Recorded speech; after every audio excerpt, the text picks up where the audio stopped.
when we say in that part of the world, it is still considered to be a way of life. It is not considered to be a system of healthcare. It is more or less considered to be a way of life. And everything else has been considered to be a way of life. So when you do yoga, it doesn't mean that you have to go to a yoga studio and do specific postures 20 minutes or 30 minutes twice a week and something, and that's when you are leading a yogic life. Yogic life is how quickly you are leading a balanced state of mind, body and spirit on your every day-to-day activity. That is what yoga is.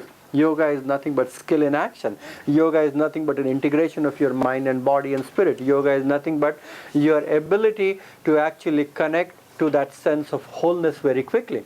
And anyone who is doing that is doing yoga. So you don't really have to consider these sciences that you have to practice something.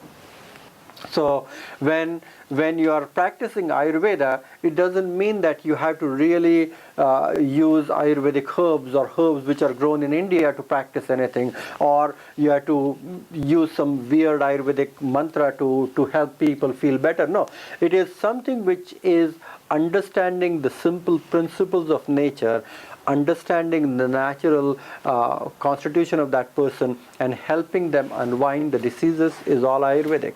Whether you do it through Western allopathic medicine, whether you do it through naturopathic medicine, homeopathic or anything, it doesn't matter. That all encompasses the fundamental tenets of Ayurveda.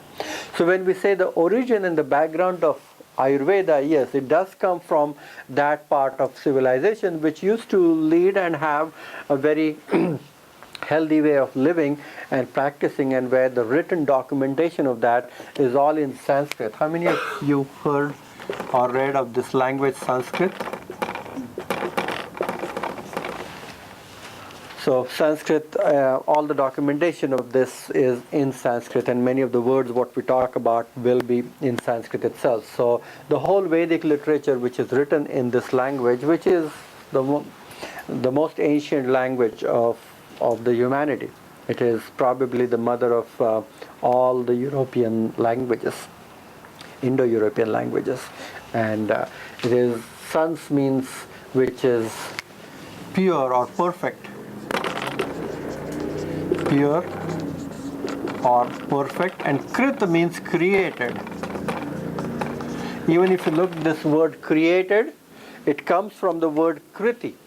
Kriti became creatus in Latin, and creatus became creation in English, or created in English. So many of the Latin words actually come from the root Sanskrit word itself. Ayurveda itself is a part of the Vedic system of knowledge, which is actually classified into 4 main branches of Vedic literature, and they are called as Vedas. We told you the understanding of the word Veda.